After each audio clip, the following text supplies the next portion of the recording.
جی break کے بعد ایک بار پھر سے خوش آمدید کہتے ہیں آپ کو احساس محرم اپیل 2024 کی یہ ٹیلی تھون نشریات جاری ہیں. میں ہوں ڈاکٹر سید عمران ودود. ہمارے ساتھ پروگرام میں علامہ سعید رضا گیلانی صاحب بھی موجود ہیں, جناب جاوید میمن صاحب بھی موجود ہیں, اور ابصار رحیم بھائی بھی ہمارے ساتھ پروگرام میں موجود ہیں. ہم آپ سے اپیل کر رہے ہیں, محرم الحرام کی نسبت سے پانی کے حوالے سے اپیل کر رہے ہیں, راشن پیک کے حوالے سے اپیل کر رہے ہیں, مسجد کی تعمیر کے حوالے سے اپیل کر رہے ہیں. مہمانوں سے گفتگو کا سلسلہ بھی جاری ہے. وقتاً فوقتاً نعت رسول مقبول صلی اللہ علیہ وآلہ وسلم بھی ہم پروگرام میں شامل کر رہے ہیں, اور ان تمام چیزوں کا مقصد یہی ہے, رات کے اس پہر یہاں پر بیٹھنے کا مقصد یہی ہے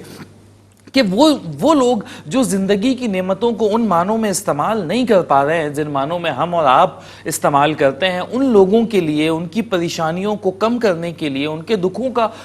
کچھ مداوا کرنے کے لیے ہم آپ تک یہ اپیل پہنچا سکیں. اور ہم آپ سے یہ امید رکھتے ہیں کہ آپ ہماری آواز پر لبیک کہیں گے, خود بھی اس میں تعاون کریں گے, اور ہماری آواز کو آگے پہنچانے کا ذریعہ بھی بنیں گے. مزید لوگوں کو بھی اس بات پر آمادہ کریں گے کہ وہ آگے بڑھیں, انہیں لوگوں کی مشکلات بتائیں تاکہ وہ لوگ بھی آگے بڑھیں اور لوگوں کے لیے کچھ نہ کچھ اپنے طور پر, کچھ ان کی آسانی کے لیے اپنے طور پر کچھ یقینی طور پر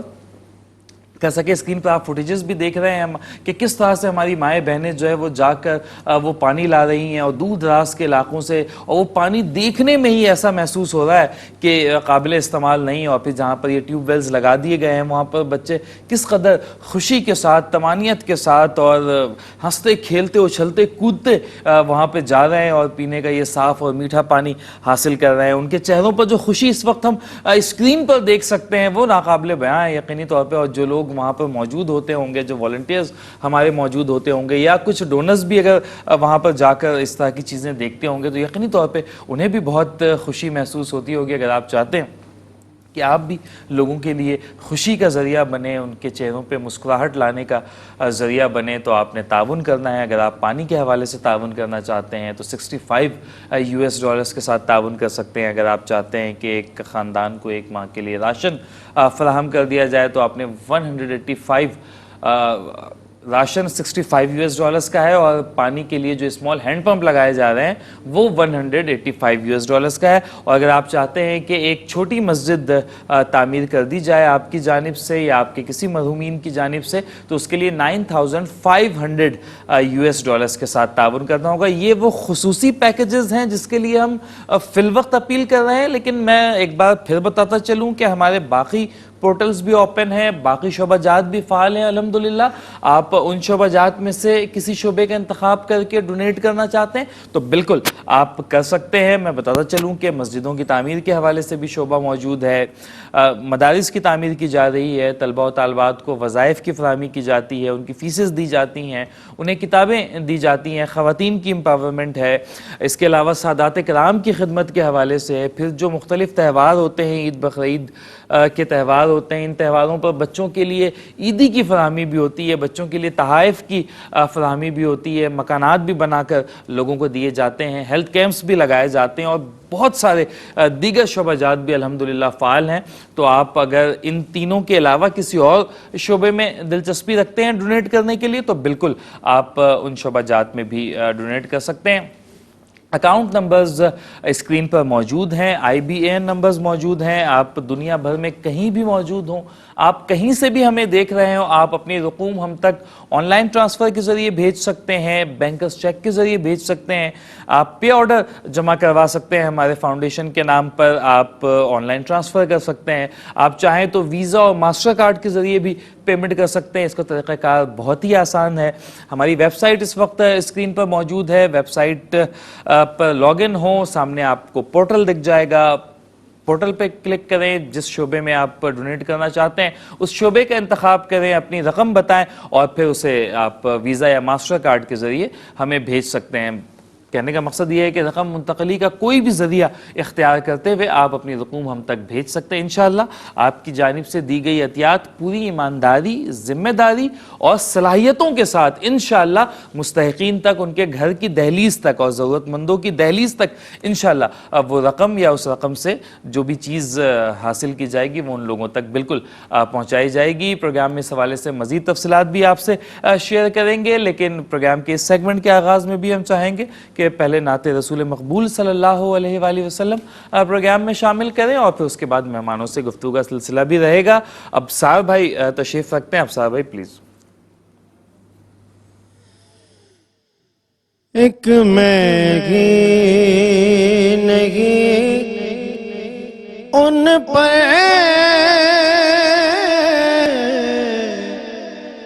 قربان زمانہ ہے. ایک میں ہی نہیں ان پر قربان زمانہ ہے. ایک میں ہی نہیں ان پہ قربان زمانہ ہے. ایک میں ہی نہیں ان پہ قربان زمانہ ہے. جو رب دو عالم کا محبوب یگانہ ہے. جو رب دو عالم کا محبوب یگانہ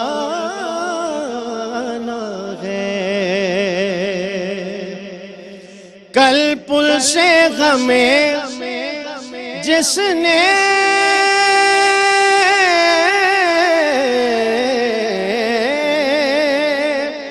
کل پل سے ہمیں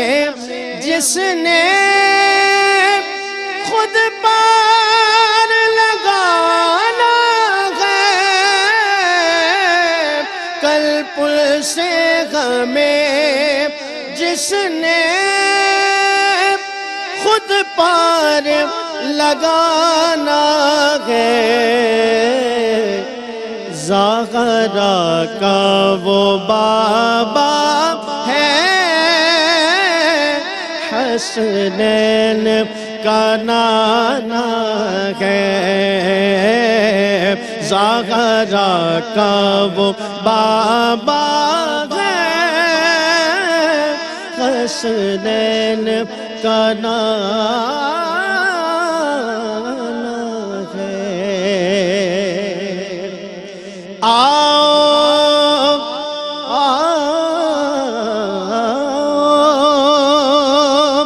در زہرا پر پھیلا ہوئے دامن. آؤ در زہرا پر پھیلائے ہوئے دامن. ہے نسل کریموں کی ہے نسل کریموں کی لجپال گھرانہ ہے نسل کریموں کی لجپال گھرانہ ہے. محروم قدم اس کو رکھیے نا سر محشر. محروم قدم اس کو رکھیے نا سر محشر. جیسا ہے نصیر آخر سارے تو پرانا ہے. واہ واہ واہ. لجپال گھرانہ ہے نگینوں کی لڑی ہے، اس در کی غلامی بھی حکومت سے بڑی ہے، اور کچھ لوگ یہاں باغ فدق پر ہے پریشان، فردوس وہاں زہرا کے قدموں میں پڑی ہے۔ کیا بات ہے بھائی، اب صاحب ماشاءاللہ بہت خوبصورت پڑھا آپ نے۔ علامہ صاحب آپ کی جانب آئیں گے، مسجدوں کی تعمیر کے حوالے سے بھی ہم اپیل کر رہے ہیں، اور مسجدیں مسلمانوں کے عظمت کی نشانی ہے ایک طرح سے، اور جن علاقوں میں مسجدوں کی موجودگی ہے وہاں پہ ہم اگر جائیں اور ہم واقف نہ ہوں اس علاقے سے، تو مسجدیں دیکھ کر ہمیں اس بات کا اندازہ ہو جاتا ہے کہ یہ مسلمانوں کا علاقہ ہے۔ اور اصحاب کا طریقہ بھی یہی رہا کہ وہ جب کبھی کوئی شہر فتح کرتے، کوئی نیا علاقہ فتح کرتے، تو سب سے پہلے وہاں پر مسجدوں کی تعمیر کرتے، اور یہی وہ جگہ ہے جہاں سے اسلام کی ترویج ہوتی رہی ہے، یہی وہ جگہ ہے جہاں سے لوگ قرآن پاک کی تعلیم حاصل کرتے رہے۔ اور اگر میں آغاز کی بات کروں تو امور مملکت بھی مساجد ہی سے چلائے جاتے تھے، اور مرکزی حیثیت حاصل تھی، مسلمانوں کے مسائل بھی یہاں پر ڈسکس ہوتے تھے، کورٹ کی حیثیت بھی مسجدوں کو حاصل تھی، اور بہت سے دیگر معاملات بھی مسجدوں سے ہوا کرتے تھے۔ آج کے زمانے میں چونکہ مسلمانوں کی آبادی ماشاءاللہ دنیا کے طول و عرض میں پھیل گئی ہے، اسکیٹرڈ آبادیوں میں جہاں چھوٹے چھوٹے گاؤں ہیں وہاں پر بھی مسلمان آباد ہیں، تو ان علاقوں میں چونکہ وسائل اتنے موجود نہیں ہیں، لوگوں کے گھر بھی ٹوٹے پھوٹے ہوتے ہیں، تو مسجدوں کی تعمیر بھی ان معنوں میں نہیں ہو پاتی، اور پھر وہ کہیں پر ہم دیکھتے ہیں کہ 4 بانس لگا کر کوئی چھپڑے بنا دیے گئے ہیں، اور وہ وہاں پہ لوگ جو ہے وہ نماز پڑھ رہے ہیں، عبادتیں کر رہے ہیں۔ تو ان علاقوں میں ایک پکی مسجد کا ہونا کس قدر ضروری ہے، جہاں پر ایک امام بھی موجود ہو، جہاں پر ایک مدرس بھی موجود ہو کہ مسلمان وہاں آ کر نماز بھی پڑھ سکیں، اور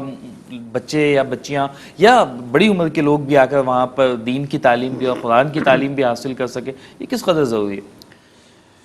دیکھیے، سب سے پہلے تو ہمیں مسجد کی اہمیت کو سمجھنا چاہیے کہ مسجد ہے کیا ہے۔ یہ اللہ تبارک و تعالیٰ کا گھر ہے، اور یہ ایک ایسا گھر ہے کہ اس کی تعمیر انبیاء کرام علیہم السلام نے خود فرمائی ہے۔ قرآن مجید میں جو بیان فرمایا گیا وَإِذْ يَرْفَعُ إِبْرَاهِيمُ الْقَوَاعِدَ مِنَ الْبَيْتِ وَإِسْمَاعِيلُ، کہ بیت اللہ شریف جو اللہ تبارک و تعالیٰ کا گھر ہے، مسجد حرام، اس کی تعمیر حضرت ابراہیم علیہ السلام اور حضرت اسماعیل علیہ السلام نے مل کر کی ہے۔ برگزیدہ نبی ہیں حضرت ابراہیم علیہ السلام بھی، جن کو خلیل اللہ کا لقب عطا کیا گیا، اللہ تبارک و تعالیٰ نے اپنی خلت کے ساتھ انہیں نوازا۔ ان کے شہزادے حضرت اسماعیل علیہ السلام، یہ بھی اللہ تبارک و تعالیٰ کے نبی، تو 2 باپ بیٹا جو کہ نبی ہیں، انہوں نے بیت اللہ شریف کی تعمیر کی۔ اور پھر سب سے بڑھ کر اگر ہم دیکھیں، حضور نبی کریم صلی اللہ تعالی وسلم نے خود اپنے ہاتھوں سے مسجد نبی شریف کی تعمیر میں، مکے کی جو دیگر تعمیر تھی اس میں آپ نے خود آگے بڑھ چڑھ کر حصہ لیا۔ نبی کریم صلی اللہ علیہ وسلم نے مسجد کے بارے میں خاص طور پر جہاں اس کی فضیلتیں بیان فرمائی، وہاں پر یہ بھی بیان فرمایا گیا کہ جس طرح دیکھیں، ابھی یہ ہمارے فوٹیج میں بھی دیکھیں، یہ جو مساجد ہیں آپ دیکھیں، چھوٹی چھوٹی یہ مساجد بنائی گئی ہیں، یہ بھی انہی کا ایک حصہ ہے کہ جہاں اللہ تبارک و تعالیٰ کی بارگاہ میں بندہ حاضر ہو کر سجدہ ریز ہوتا ہے۔ اب دیکھیں مسجد کے اندر چھوٹے چھوٹے بچے یہ قرآن مجید کی تلاوت کر رہے ہیں، جیسا ہمارے ناظرین بھی دیکھ رہے ہوں گے، تو یہ قرآن مجید کی وہاں پر تعلیم حاصل کرنا، قرآن مجید کے کلمات کو پڑھنا، اس کی تلاوت کرنا، پھر وہاں سے درس دینی تعلیمات وہاں پر جو دی جاتی ہیں، اس کے ساتھ ساتھ یہ وہ جگہ ہیں جہاں پر انسان جب ہر جگہ سے مایوس ہو جاتا ہے تو پھر وہ اللہ تبارک و تعالیٰ کی بارگاہ میں حاضر ہوتا ہے، اور پھر اس زمین پر آ کر وہ اپنی جو ہے نا وہ جبین رگڑتا ہے، اپنی پیشانی رگڑتا ہے، کہ جب ہر طرف سے وہ نا امید ہو کر پھر اللہ کی بارگاہ میں حاضر ہوتا ہے۔ اس مسجد کے بارے میں فرمایا، حدیث مبارکہ میں آتا ہے کہ جس طرح انسان یہاں زمین سے چمکتے ہوئے ستاروں کو دیکھتا ہے، اس طرح آسمان والے یعنی فرشتے وہ آسمان سے زمین پر مساجد کو دیکھتے ہیں، یعنی مساجد جو ہے وہ اس طرح چمکتی ہیں۔ اور یہاں تک فرمایا کہ اگر کوئی ایک پرندے کے گھونسلے کے برابر اگر وہ مسجد کی تعمیر میں حصہ لیتا ہے،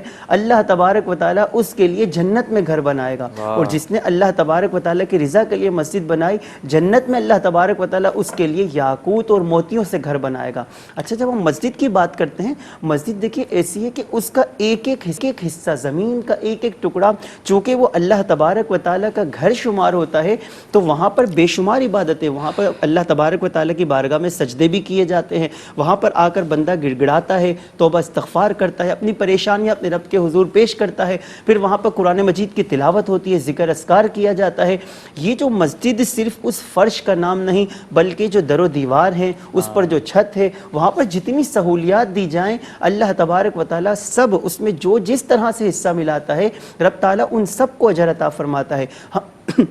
اس کی مثال ہم یوں دیکھ لیں، دیکھیں ہم اگر کبھی آپ دیکھیں لوگ آج کل ویسے کوتاہی اس میں ہوتی ہے کہ لوگ نماز کے لیے اس ٹائم پر پہنچتے ہیں جب بالکل امام صاحب اللہ اکبر کہنے والے ہوں۔ کبھی آپ نے دیکھا ہوگا جمعے کی نماز میں یا بڑا اجتماع ہو جیسے عید کی نماز میں، جن لوگوں کو مسجد کے اندر جگہ نہیں مل پاتی وہ بعض اوقات سڑک پر جہاں پر دریاں بچھائی گئی ہوں یا چھت پر جہاں پر سائبہ نہ ہو، آپ دیکھیے اس وقت جو وہ نماز پڑھ رہے ہیں اگر سخت دھوپ کی تپش ہے تو عبادت میں وہ حلاوت نہیں آ پاتی، اور انسان جو ہے وہ فطری طور پر کہ بس جلدی نماز ختم ہو میں جاؤں۔ تو مسجد کے اندر سہولیات کو فراہم کرنا یہ بھی ضروری ہے کہ اگر ایسے علاقے میں جہاں پر مسجد نہیں ہے وہاں پر مسلمان چاہتے ہیں ہم اللہ تعالیٰ کی عبادت کریں، لیکن وہ سہولیات نہ ہونے کی وجہ سے وہ عبادت کی لذت اور حلاوت کو حاصل نہیں کر پاتے۔ ایسے ایسے علاقے، اب ظاہر ہے اب دیکھیے ایسے ایسے علاقے ہیں جہاں پر وہ اپنا مکمل گھر نہیں بنا پا رہے، جہاں پر چھت جو ہے وہ کھجوروں کی اب بھی پتوں سے چھت بنی ہوئی یا بالکل کچی چھت ہے، کچے گھر ہیں،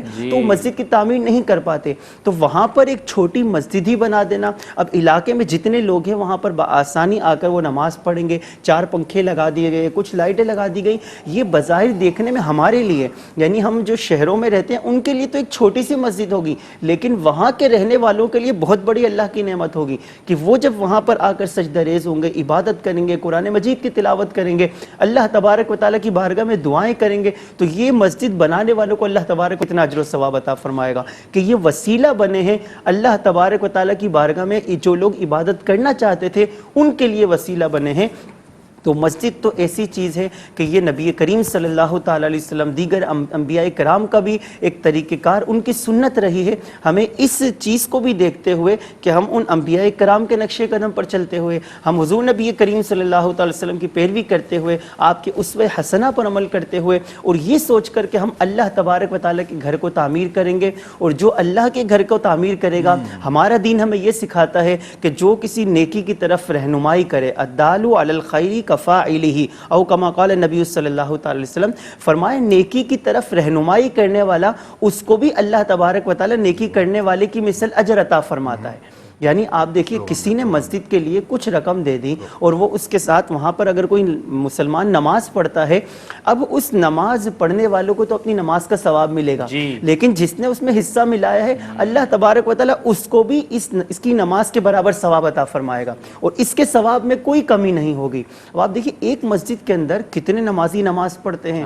کتنے بچے، چھوٹے چھوٹے بچے قرآن مجید کی تلاوت کرتے ہیں، اور پھر وہاں سے جو دینی تعلیم کا ایک سلسلہ ہے، کیونکہ علم دین حاصل کرنا یہ بھی بہت بڑا ایک فریضہ بھی ہے، اس کے ساتھ ساتھ اجر و ثواب بھی ہے۔ حضور نبی کریم صلی اللہ علیہ وسلم نے خود کو بطور معلم جو ایک قرار دیا، اور اس کی فضیلتیں بھی ہیں کہ علم دین حاصل کرنا یہ بہت زیادہ اجر و ثواب کا باعث ہے۔ تو وہ شخص کہ جس نے ایک صاحبہ فراہم کر دیا، اس میں ایک پنکھا لگا دیا، اس کے لیے ایک اینٹ بھی دے دی، چونکہ وہ اینٹ لگی ہے اللہ کے گھر میں، تو اس کے لیے اس اینٹ پر بھی اللہ تبارک و تعالیٰ اجر و ثواب عطا فرمائے گا۔ تو میں چاہوں گا کہ یہ جو ایسے علاقے ہیں، احساس فاؤنڈیشن وہاں پر یہ جو مساجد بنا کر دے رہا ہے، آپ یہ نہ سمجھیے کہ چھوٹی چھوٹی سی مسجدیں ہیں، بلکہ وہاں والوں کے لیے بہت بڑی نعمت ہے، اور آپ جب اس کے لیے کچھ بھی حصہ ملا دیں، اگر آپ پوری مسجد بنا دیں، اللہ نے آپ کو اتنا دیا ہے، یہ بہت بڑی آپ کے لیے اجر و ثواب کا باعث ہوگا۔ بہت سے لوگ چاہتے ہیں کہ ہم اپنے مرحومین کے لیے، جن کے والدین انتقال کر گئے، ان کو ایصال ثواب پہنچانے کے لیے، تب بھی مسجد جو ہے صدقہ جاریہ ہے، کیونکہ مسجد جہاں پر ایک مرتبہ بن جائے وہ قیامت تک پھر وہیں پر مسجد رہتی ہے، تو یہ ایک بہت بڑا صدقہ جاریہ ہوتا ہے۔ اچھا، بعض لوگ یہ سوچتے ہیں کہ ہم جب اس دنیا سے چلے جائیں تو ہم کوئی ایسا عمل کر جائیں جس کا ثواب ہمیں قبر میں بھی ملتا رہے، جس کا اجر و ثواب، اس کی راحت ہمیں ملتی رہے، تو اس کے لیے بھی مسجد ایک بہت بڑا اجر و ثواب کا ذریعہ ہے کہ جب آپ دنیا میں رہ کر اپنے مال سے اللہ تبارک و تعالیٰ کا گھر تعمیر کر کے جائیں گے یا اس میں حصہ ملا کر جائیں گے، آپ تو اس دنیا سے جب چلے جائیں گے، لیکن اس قبر کے اندر بھی آپ کو اللہ تبارک و تعالیٰ اس مسجد کے اندر ہونے والی عبادت کا اجر و ثواب عطا فرماتا رہے گا۔ کیا کہنا ہے، یقینی طور پر ایک بہت ہی نیک کام ہے، اور مسلمانوں میں معاشرتی اعتبار سے بھی یہ بڑا اہم ہے کہ مسلمانوں کے لیے کوئی ایک گیدرنگ کی ایک ایسی جگہ موجود ہو جہاں پر وہ اپنے مسائل بھی ڈسکس کر سکیں، جہاں پہ وہ اپنے دکھ درد بھی بانٹ سکیں، اور اگر کسی کی غیر حاضری ہوتی ہے تو وہ مسجدوں میں، جس طرح سے دیہاتوں میں ایک طریقہ رہا ہے جہاں پر مسجدیں ہوتی ہیں کہ اگر کوئی کافی 2-3 نمازوں میں وہ ایبسنٹ ہے، نہیں آ پایا، تو لوگ گھر چلے جاتے ہیں پتہ کرنے کے لیے کہ بھئی کیا معاملہ ہے، طبیعت تو ٹھیک ہے، تمہاری کوئی گھر میں مسئلہ تو نہیں ہے۔ تو یہ معاشرتی اعتبار سے بھی مسجد ایک طرح سے کمیونٹی سینٹر کا رول پلے کرتی ہیں۔ بالکل، دیکھیں ہمارے یہاں تو پھر بھی اتنا رواج نہیں ہے، ہم نماز پڑھنے کے لیے جاتے ہیں، جیسے علامہ صاحب نے کہا کہ بالکل آخری لمحات میں پہنچتے ہیں اور جلد سے جلد فارغ ہو کے اپنے کام کی طرف راغب ہو جاتے ہیں۔ ایک چھوٹی سی چیز میں آپ کو معلومات میں اضافہ ہو جائے گا جی جی کہ یو کے لنڈن میں ایک مسجد ہے، ریجنٹ مسجد، جو بہت ہی پوش علاقے میں واقع ہے، بڑی مسجد ہے۔ تو جب میں سن 2000 میں جب پہلی دفعہ یو کے گیا تو مجھے ہمارے اللہ تعالیٰ ان کو علیہ کی رحمت کرے حاجی عبدالرزاق صاحب نے مجھے کہا کہ بہت سارے لوگوں سے ملاقات کی، کہنے تم وہاں ریجنٹ مسجد میں نماز پڑھ لینا، اچھا بہت سارے لوگوں سے ملاقات ہو جائے گی۔ اچھا، جب میں اور ایک میرے ساتھی تھے، ہم جب وہاں پہنچے اور وہاں اتنی بڑی سوشل گیدرنگ تھی کہ فیملیوں کی فیملیاں آئی ہوئی تھیں، اور بہت نومینل ریٹ پہ کھانا بھی مل رہا تھا، کولڈ ڈرنک مل رہی تھی، جو باہر یعنی مقصد ڈبل قیمت مل رہی ہے، جس سے کم قیمتیں وہاں ملتی ہے۔ اور اتنے لوگ، کوئی سری لنکا، کوئی انڈیا سے، کوئی بنگلہ دیش سے، اتنے جاننے والے اور بڑے بڑے ملٹی ملینر لوگ جو ہے وہاں بیٹھ کے کھانا کھا رہے تھے اور آپس میں ایک دوسرے سے ڈسکس بھی کر رہے تھے۔ تو مجھے اندازہ ہوا کہ واقعی یہ دیکھیں انہوں نے سسٹم کیا ہوا، ہر جمعے کے دن وہاں ہوتا ہے۔ تو اچھا، ہماری مسجد وہاں ایک بالم میں میمن مسجد ہے، وہاں بھی ہمارے لوگوں نے ماشاءاللہ اس کا اہتمام کیا ہے، لیکن وہاں اتنے چھوٹے پیمانے پہ، جو میں مسجد کی بات کروں ریجن مسجد کی، وہاں بہت بڑے پیمانے پہ پوری یعنی شہر سے لوگ جو ہے نماز پڑھنے کی کوشش کرتے ہیں کہ وہاں پہنچ جائیں، تو اتنا رش ہوتا ہے۔ اچھا، یہاں بھی ہمارے یہاں مساجد ہیں ماشاءاللہ بہت اچھی ہیں، اور مقصد یہ کہ بڑی بڑی مساجد ہیں اور ہزاروں کی تعداد میں نمازی اس میں آتے ہیں۔ تو لیکن یہ ہے کہ ہمارے یہاں وقت کی بڑی قلت ہوتی ہے، ہم عجلت میں ہوتے ہیں، تو نماز کو جو ہے بہت اچھے لوگ ہوتے ہیں جو ان کو اللہ نے توفیق دی ہوئی ہوتی ہے، وہ تو اذان سے پہلے پہنچ جاتے ہیں مسجد میں، اور اس کے بعد کافی دیر بعد نکلتے ہیں۔ لیکن ہم جیسے گناہگار لوگ، ہم جاتے ہیں، ہم کہتے ہیں 2 رکعت نماز پڑھیں اور جلد سے جلد اپنی سنت نوافل ادا کر کے واپس چلے جائیں۔ تو مسجد کا صحیح معنوں میں، جیسے علامہ صاحب نے بھی کہا کہ اس کا مصرف یہی ہے کہ وہاں جا کے اب اپنے مسائل ڈسکس کریں، وہاں لوگوں سے بات کریں، اور امام مسجد کا بھی کام ہے کہ وہاں بیٹھ کے لوگوں سے سوالات کے جواب دے، ان کو ٹائم دے اتنا، تاکہ یہ کہ لوگ آئیں، کچھ اپنے مسائل، کوئی چیزیں ہیں، بہت ساری چیزیں ہوتی ہیں لوگ پوچھ نہیں سکتے، کسی اکیلے میں کہیں بیٹھ کے بات کرنی ہو تو امام مسجد سے بیٹھ کے بات کر سکتا ہو، ان سے کوئی مسائل اپنے گھر کے ہوتے ہیں وہ ڈسکس کر سکتا ہو، کوئی چیز ایسی پوچھنے کی ہوتی ہے جو نہیں پتہ ہوتی تو وہ بڑے آسان طریقے سے وہ ان کو سمجھا سکتے ہیں۔ تو میرا خیال ہے کہ مساجد بہت بڑا رول پلے کر سکتی ہیں، اور خاص طور پہ یہ دیہاتوں کی مسجد جو ہوتی ہیں، یہ تو سمجھ لیں کہ یہ بہت بڑا ایک یعنی ایک سرمایہ ہے ہمارے لیے۔ میں بھی ایک جگہ سندھ کے اندرون سندھ ایک جگہ میں نے سفر کیا ہے، تو انہوں نے اپنے فیکٹری کے باہر جو ہے بالکل یعنی اگلے حصے میں ایک مسجد بنائی ہوئی تھی۔ تو میں نے کہا یار یہاں آپ کے یہاں، جب ہم لوگ کھانا کھا کے مسجد میں نماز کے لیے جانے لگے تو میں نے کہا یہاں کیسے آپ کتنے لوگ ہوتے ہوں گے؟ کہنے ابھی آپ دیکھ لیجیے، کہنے ہم باہر والا دروازہ کھول دیتے ہیں اس وقت۔ صحیح۔ تو واقعی اتنے لوگ مسجد میں آ گئے، اتنے لوگ نمازی تھے کہ میں سمجھ رہا ہوں کہ یہ شہروں کی بات جو ہے نا، تو جو اس کی گنجائش تھی اس سے زیادہ لوگ تھے مسجد میں۔ تو یہ جہاں احساس کی ٹیم جو مساجد بناتی ہے یا مساجد کی تعمیر کرتی ہے، وہ اس کے لیے بڑا میرا خیال ہے کہ اس کا کرائٹیریا ہے، وہ اس میں آس پاس کے جو معاملات ہیں وہ بھی دیکھے جاتے ہیں، اور ساری چیزیں دیکھ کر ایسی جگہ کو منتخب کیا جاتا ہے کہ جہاں کئی کنیکشن ملتے ہوں، اور لوگ دور دراز جہاں جن کو سہولت نہیں ہے وہ یہاں کے مساجد میں اپنی نماز ادا کر سکتے ہیں۔ بالکل صحیح، بہت کئی میلوں تک دیں کہ مسجدیں نہیں ہوتی، ابھی آج بھی مسلمان ملک ہے، اس کے باوجود نہیں ہوتی۔ جی جی، مسلح تو ہوتے ہیں، مساجد نہیں ہوتی۔ بالکل ٹھیک کہہ رہے ہیں، بالکل ایسے ہی ہے۔ اور جس طرح سے جاوید صاحب نے بھی بات کی، علامہ صاحب، نبی کریم صلی اللہ علیہ وآلہ وسلم مسجدوں میں کن امور کی انجام دہی فرمایا کرتے تھے؟ ذرا اس حوالے سے بھی میں چاہتا ہوں کہ دیکھیے اس زمانے میں مسجد کے اندر جو ہے وہ جہاں عبادت ہوتی تھی، نماز، قرآن مجید کی تعلیم، اور دین کی جو تعلیم جو چونکہ ابتدائی اسلام میں دین کی جو مسائل دینی معلومات اس کا سارا طریقہ کار مساجد سے ہی ہوتا تھا. پھر اس کے علاوہ معاشرتی مسائل آپ دیکھیے نبی کریم صلی اللہ تعالی وسلم نماز کے بعد جو مسلمان آپس میں مصافحہ کرتے تھے وہ اس لیے تھا کہ لوگ ایک دوسرے کی خیریت دریافت کرتے تھے. بلکہ اگر کوئی مسلمان ایک نماز میں نہیں آیا دوسرے میں نہیں آیا ایک دن نہیں آیا تو پھر اس کی خیریت معلوم کی جاتی کہ اس کے کیا معاملات ہیں, کہیں وہ کسی پریشانی میں تو نہیں ہے, وہ کسی بیماری میں تو نہیں ہے. تو اس طرح کے تمام کسی کے گھر کے اگر کوئی مسائل ہیں تو وہ آ کر نبی کریم صلی اللہ علیہ وسلم کی بارگاہ میں تو گویا ایک معاشرتی مسائل کو بھی حل کرنے کا ایک ذریعہ تھا مسجد. اور آج بھی ہم سمجھتے ہیں کہ اگر مسجد کے اندر یہ ساری سہولیات اب چونکہ ہر چیز کے الگ الگ ادارے بن چکے ہیں تو اس لیے اب مسجد کو ایک عبادت کے لیے خاص کر دیا گیا, لیکن ہم دیکھ رہے ہیں کہ وہ ادارے اس طرح کے معاملات کو حل نہیں کر پا رہے. تو اگر پھر سے ایک یہ دور اس طرح آئے کہ ہم مساجد کو ان تمام چیزوں کے لیے آپ دیکھیں لوگوں کی مدد کا ایک بڑا ذریعہ یہ بھی مسجد بن سکتی ہے کہ مسجد کے اندر مسلمان جب آپس میں ملتے ہیں ایک دوسرے کے حالات کے بارے میں بھی علم ہوتا ہے اور مسلمان اس طرح ایک دوسرے کی مدد بھی کر سکتے ہیں. جب گھریلو معاملات معلوم ہوں گے ایک دوسرے کے احوال معلوم ہوں گے تو ایک دوسرے کی مدد کا ذریعہ یہ بھی ایک مسجد بن سکتی ہے. تو نبی کریم صلی اللہ علیہ وسلم کے زمانے میں بھی اس طرح کے سارے امور مسجد میں سر انجام دیے جاتے رہے ہیں. اور آج کے زمانے میں یہ تمام چیزیں تو نہیں ہو سکتی مسجدوں میں, لیکن ان میں سے آپ خود بھی ماشاءاللہ امام مسجد ہیں, اور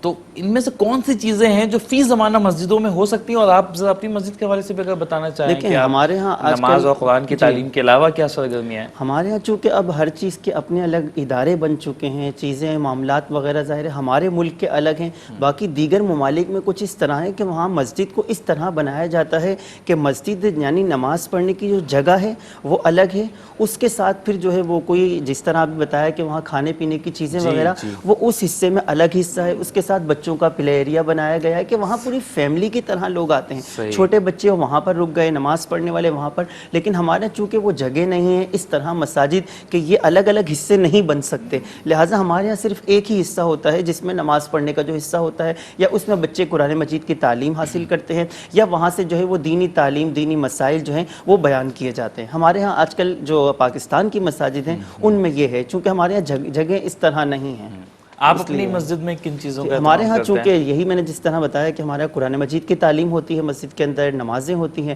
اس کے علاوہ دینی مسائل پر ہم وقتاً فوقتاً سیمینار پروگرام وغیرہ ارینج کرتے ہیں, عقائد کے حوالے سے لوگوں کو دینی تعلیم جو مسائل وغیرہ ہیں چاہے وہ نماز سے متعلق ہوں یا ضروریات زندگی کے کوئی بھی مسائل ہوں اس سے مختلف وقتاً فوقتاً جو ہے وہ کورسز بھی کرائے جاتے ہیں تاکہ لوگ جو ہے وہ اگر روزانہ نہیں آ سکتے تو اب ایک 10 دن کا کورس رکھا گیا 15 دن کا کورس رکھا گیا کہ لوگ اتنے دن آ کر اس چیز کے بارے میں جو ہے وہ معلومات حاصل کر لیں, کوئی بنیادی معلومات تو کم از کم اس کے بارے میں کانسیپٹ تو کلیئر ہو جائے کہ یہ کیا چیزیں ہیں, اور لوگوں کو عقائد نہیں پتہ ہوتے. یہ تو شہری علاقوں کی بات کر رہے ہیں, جیسا دیہی علاقوں میں تو پھر بڑا زیادہ گمبھیر معاملہ ہوگا, چونکہ جب شہری علاقوں میں, اور ہماری آبزرویشن ہے کہ اب پوچھیں آپ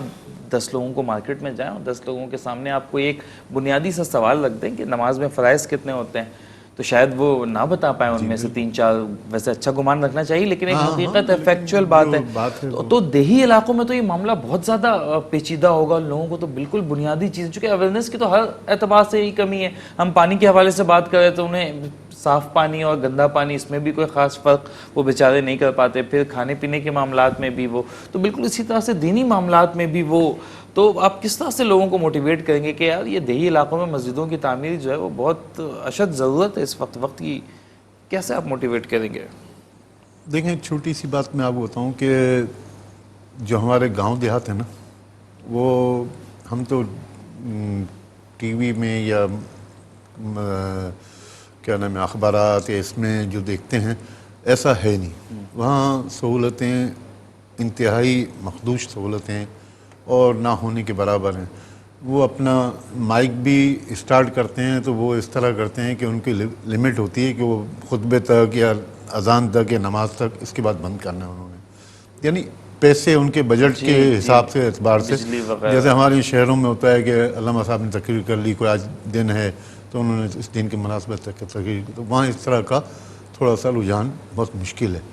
تو دیکھیں وہاں ایک کچھ شرعی چیزیں بھی جو ہے نا, وہاں بہت ساری چیزیں لوگ بیچارے بہت پریشان رہتے ہیں, اور جو علم والے لوگ جو شہر میں موجود ہوتے ہیں وہ دیہات میں یا گاؤں میں اس طرح کے لوگ جو ایک نارمل ایک پڑھا لکھا آدمی بھی ہوتا ہے تو وہ کافی یعنی پڑھا لکھا مانا جاتا ہے، وہ لوگ اپنے مسائل لے کے اسی کے پاس جاتے ہیں. اور تو اس طرح کی مسجدوں میں امام جو ہے نا وہ بڑی اہمیت رکھتا ہے. ہم شہروں میں تو چلیں کر ہی لیتے ہیں کسی نہ کسی طرح، میں نے اس مسجد میں نہیں کی اور مسجد پہنچ گئے، لیکن جو دیہاتوں کی مسجدیں ہوتی ہیں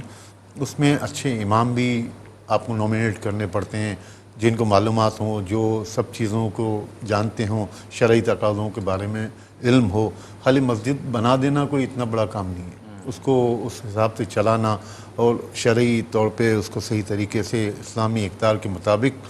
اس کو رن کرنا، یہ بہت بڑا کام ہے. بالکل ایسا ہی. علامہ صاحب مختلف ڈونرز ہیں الحمدللہ، رابطہ کرتے ہیں اور اپنی ڈونیشنز لکھواتے ہیں، اور ہم کچھ کا اناؤنس بھی کر دیتے ہیں، اور کچھ لوگوں کی خواہش ہوتی ہے کہ ان کے لیے دعا کر دی جائے. نہ جانے کون کس پریشانی میں مبتلا ہے، اور اس وقت ٹیلی ویژن اسکرین کے ذریعے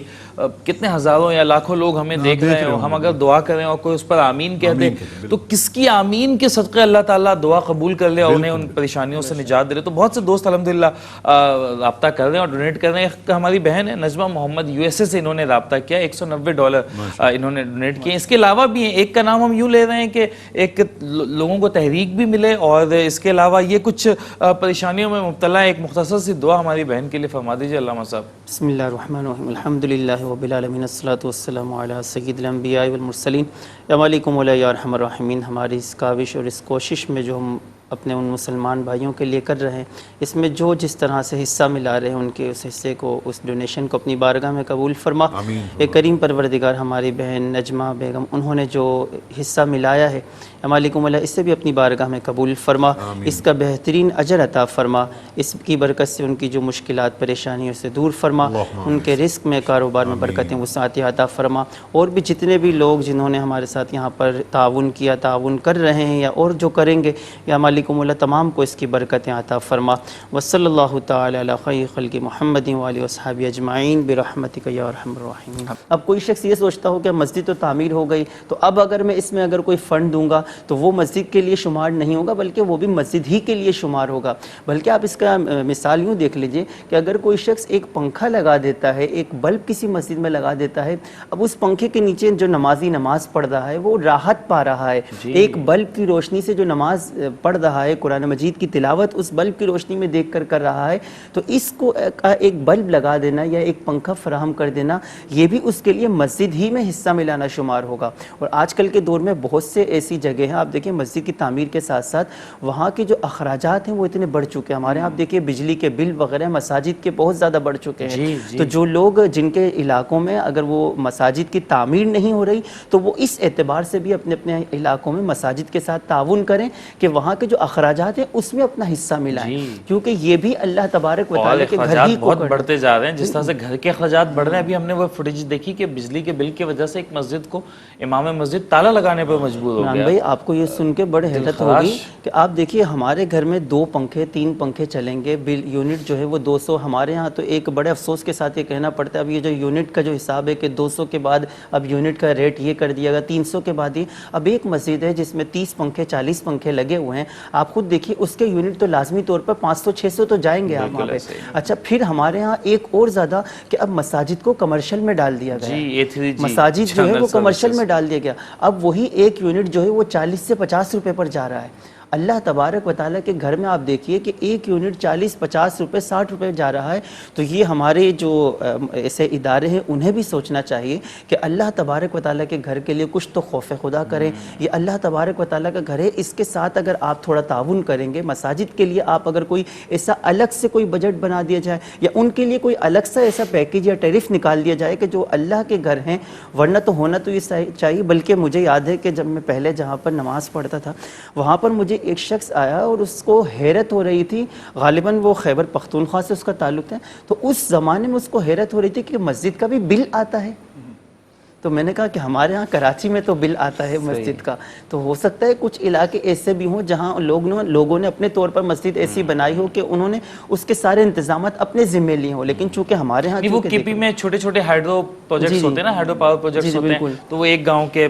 50-100 گھروں کے لیے وہ بجلی، تو وہ مسجدوں کو فری جاتے ہوں گے. تو ہمارے یہاں کم از کم اگر فری نہیں تو پھر الگ سے کوئی ٹیرف تو ہونا چاہیے کہ جہاں مساجد کے اخراجات ڈسکاؤنٹڈ تو بالکل ہو سکتے ہیں. یہ تو اگر ٹھیک ہے ان کے اخراجات ہیں فری میں نہیں دے سکتے، پاکستان میں لاکھوں مسجدیں ہیں، لیکن کم از کم جسے کہہ لیں کہ نو پروفٹ نو لاس پر کم از کم یہ، لیکن اس کے لیے ایک علیحدہ سے ایک ٹیرف متعارف کروانا جنرل سروسز کے تو زیادتی کے رہائشی سے زیادہ. اور میں اگر یہ بھی کہوں کہ اگر ہم یہ دیکھیں کہ جہاں ہمارے دیگر لوگوں کو فری بجلی مل سکتی ہے، فری یونٹس مل سکتے ہیں، تو کیا اللہ کے گھر کو فری نہیں مل سکتا؟ ساری مسجدوں کو نہ صرف کچھ کو تو مل سکتی ہے نا، کچھ سمبولک تو ہو نا، ہر ٹاؤن کی ایک مسجد ہو، شہر کی 25 مسجدیں ہوں، 30 مسجدیں ہوں. بہرحال یہ تو چلیں، ایک دیگر فیکٹر بھی ہے. آخری پیغام کیا دینا چاہیں گے جاوید صاحب؟ پانی کے حوالے سے اپیل کی ہم نے، راشن پیک کے حوالے سے، مسجدوں کے حوالے سے سم اپ کر رہے ہیں پروگرام کو. آخری اپیل کیا کرنا چاہیں گے بس آپ کی جانب سے؟ دیکھیں، ہر بار کی طرح اس بار بھی ہم یہی کہیں گے کہ آپ نے کہیں نہ کہیں کچھ نہ کچھ کرنا ہے اور آپ کرنا چاہتے ہیں، تو کیوں نہ احساس جیسے منظم اور ایک اچھے ادارے کے ساتھ تعاون کریں. اور ویسے بھی آپ کے بہت ساری چوائز ہوں گی، لیکن ہم یہاں بیٹھے ہیں اس مقصد کے تحت. ہم یہ آپ سے اپیل کرتے ہیں کہ احساس کے ساتھ بہت ساری چیزیں، بہت سارے شعبہ جات ہیں کہ جو دستیوں شعبے ہیں، ان میں مختلف مواقع پہ مختلف جگہ پہ کام ہوتا ہے، لیکن یہ محفل تو وقت پہ سجائی جاتی ہے، لیکن کام جو ہے سارا سال ہوتا رہتا ہے. بالکل ایسا ہی ہے. اس کے سال کے کسی بیچ میں کوئی اپیل آ گئی، کوئی شادی کی مدد کی اپیل آ گئی، کوئی اور ہو گیا، تو اس کے لیے بھی کام ہوتا ہے. ہمیں چاہیے کہ ہم سب مل جل کر اپنے طور پہ اتنا مقصد احساس کو مضبوط بنائیں کہ اس کا کام اچھے طریقے سے چل سکے. بالکل، بہت شکریہ جناب. علامہ صاحب آپ کی جانب سے بھی آخری؟ میں اپنے دیکھنے والے تمام ناظرین سے یہی التماس کروں گا جو باہر ممالک میں ہمیں دیکھ رہے ہیں کہ اب تک جو آپ نے یہ باتیں سماعت کی، آپ آگے بڑھیے. دیکھیے یہ زندگی مختصر ہے اور اس کے اندر ہم جو کر جائیں گے وہی کر سکتے ہیں. تو اپنی آخرت کو بہتر بنانے کے لیے، اپنی قبر کی زندگی کو بہتر بنانے کے لیے، اپنے مرحومین کے ایصال ثواب کے لیے، دنیا میں اپنے مال میں برکت کے لیے ایک بہت بڑا ذریعہ ہے کہ ہم احساس فاؤنڈیشن کے تحت، احساس کے تحت ہم کسی کی مدد کر سکیں. اگر کسی کو پانی کے لیے ہم اگر کوئی سبب بنا سکیں، کسی کے گھر کا راشن اگر ہم دلوا سکیں، یا مسجد یا دیگر جتنے ان کے شعبہ جات ہیں، آپ آگے بڑھیے، ضرور کچھ نہ کچھ حصہ ملائیے. یہ آپ کے لیے صدقہ جاریہ بھی ہوگا، دنیا میں بھی آپ کے لیے برکت کا سبب ہوگا، اور انشاءاللہ آخرت میں بھی آپ کے لیے مغفرت کا سبب بنے گا. اب بالکل ٹھیک ہے ناظرین، بس ہماری بھی آپ سے یہی اپیل ہے کہ پروگرام بس ہم یہ نہ کہیں کہ وہ کہتے ہیں نا کہ نشستن گفتم برخاستن، وہ نہ ہو کہ ہم بس بیٹھے، ہم نے بات چیت کی اور پروگرام ختم ہو گیا. جو پروگرام کی اصل روح ہے، جو اس کا اصل مقصد ہے، وہ یہی ہے کہ لوگوں کی خدمت کے لیے جو ہم ڈونیشن، جو چندہ اکٹھا کر رہے ہیں، وہ ہو پائے، ورنہ پھر اس پروگرام کا کوئی مقصد رہ نہیں جاتا. اس کی حقیقت یہی ہے، ورنہ ہم بیٹھیں اور ہم لوگوں کی مشکلات کا تذکرہ کریں، ہم ان کی پریشانیوں کا تذکرہ کریں، بچوں کا تذکرہ کریں، دینی معاملات میں جو پریشانیاں ہیں ہم اس کا تذکرہ کریں. لوگوں کو پینے کا صاف پانی نہیں ملتا، انہیں کھانا نہیں ملتا، دوائیوں کے حوالے سے مشکلات ہیں، رہائش کی مشکلات ہیں، اور ہم یہ دکھ بھری باتیں کریں اور پھر اس کے بعد ہم اٹھ جائیں اور ہم اپنی زندگی کی مصروفیات میں اسی طرح سے مصروف ہو جائیں، تو پھر اس کا فائدہ کچھ نہیں ہوگا. ہمیں اس کے مقصد کو سمجھنا پڑے گا اور اسی کے مطابق عمل کرنا پڑے گا. آج بھی وہ کہتے ہیں نا کہ تصویر شاہکار وہ لاکھوں میں بک گئی جس میں بغیر روٹی کے بچہ اداس تھا. تو وہ تصویر تو بک گئی، لیکن اس تصویر بنانے والے کا اصل مقصد تو یہ تھا کہ اس بچے کی بھوک کو محسوس کیا جائے، اس کی پریشانیوں کو محسوس کیا جائے اور اس کا مداوع کیا جائے، اسے حل کیا جائے اس کی پریشانیوں کو، بجائے اس کے کہ وہ تصویر شاہکار جو ہے وہ کوئی لاکھوں میں خرید لے، اس بچے کی پریشانیوں کو تو حل کرے. تو بالکل ہمارے پروگرام کا بھی یہی مقصد ہے کہ صرف پروگرام کر کے نہ اٹھ جائیں، بلکہ پروگرام جن لوگوں کے لیے کر رہے ہیں ان لوگوں کو کچھ نہ کچھ اس سے یقینی طور پر فائدہ پہنچے، اور ہمیشہ سے پہنچتا آیا ہے، آپ لوگوں کے تعاون ہی سے پہنچتا آیا. آج بھی ہم یہی امید لیے اٹھ رہے ہیں کہ انشاءاللہ آپ کا تعاون شامل حال رہے گا. پروگرام ختم ہو رہا ہے، لیکن ہمارے ہاٹ لائن نمبرز کھلے رہیں گے، ہمارے اسٹوڈیوز کے نمبر کھلے رہیں گے. آپ اپنی رقوم ہمیں جب چاہیں بھیج سکتے ہیں. ہمارے بینک اکاؤنٹ نمبرز بھی اسکرین پر موجود ہیں. اگر آپ چاہتے ہیں کہ آپ کی جانب سے کسی ایک فیملی کو ایک ماہ کے لیے راشن فراہم کیا جائے تو محض $65 کے ساتھ تعاون کر سکتے ہیں. آپ چاہتے ہیں کہ کسی ایسی جگہ پر جہاں پینے کا صاف اور میٹھا پانی دستیاب نہیں ہے وہاں پر چھوٹے ہینڈ پمپس لگا دیے جائے تو $185 کے ساتھ آپ تعاون کر سکتے ہیں. اور کسی چھوٹے گاؤں دیہات میں ایک چھوٹی مسجد تعمیر کرنے کے لیے آپ نے محض $9,500 کے ساتھ تعاون کرنا ہوگا. یہی اپیل ہم آپ سے پروگرام کے آغاز میں بھی کر رہے تھے اور پروگرام کے ختام میں بھی کر رہے تھے. میں ایک بار پھر بتاتا چلوں کہ ہمارے اکاؤنٹ نمبرز کھلے رہیں گے, ہاٹ لائن نمبرز کھلے رہیں گے. آپ جب چاہیں ہمارے نمائندوں سے بات کر سکتے ہیں, اس حوالے سے مزید تفصیلات جان سکتے ہیں. ہم آپ سے اجازت چاہ رہے ہیں, لیکن ہمارے پورٹلز انشاءاللہ کھلے رہیں گے اور آپ جب چاہے ہمیں ڈونیٹ کر سکتے ہیں. میں اپنے مہمانوں کا شکریہ بھی ادا کرتا ہوں کہ آپ اپنے قیمتی وقتوں میں سے وقت نکال کر تشریف لائے. علامہ سعید رضا گیلانی صاحب کا, جناب جاوید میمن صاحب کا, ابصار رحیم صاحب کا, اور پروگرام کا اختتام بھی ہم نعت رسول مقبول صلی اللہ علیہ وآلہ وسلم پر ہی کریں گے ابصار بھائی کی آواز میں. اپنے میزبان ڈاکٹر سید عمران ودود کو اسی دعا کے ساتھ اجازت دیجیے کہ رب تعالیٰ آپ کو ایسا عروج, ایسی بلندی عطا کرے جو کبھی زوال آشنا نہ ہو. کرم آج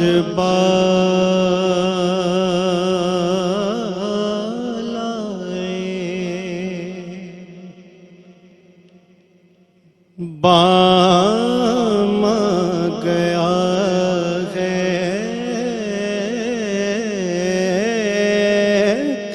کرم آج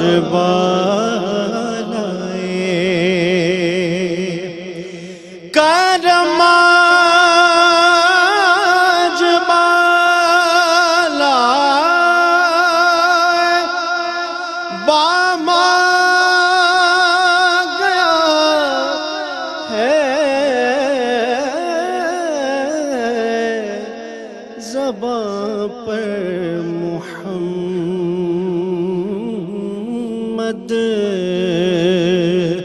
کا نام گیا ہے, زبان پر محمد کا نام گیا ہے. کرم آج بالائے,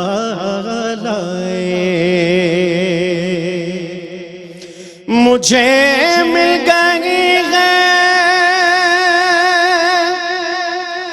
دو عالم کی شاہی, مجھے مل گئی ہے دو عالم کی شاہی, میرا ان کے منگتوں میں نام گیا ہے, میرا ان کے منگتوں میں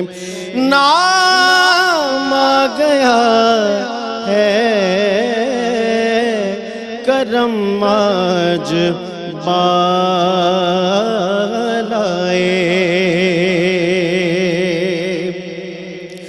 مزہ جب ہے سرکار,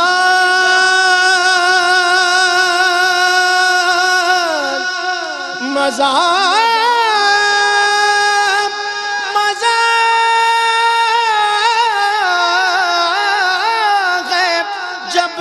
مزہ جب ہے سرکار, میں غشے میں قید مزہ جب ہے سرکار, میں غشے میں قید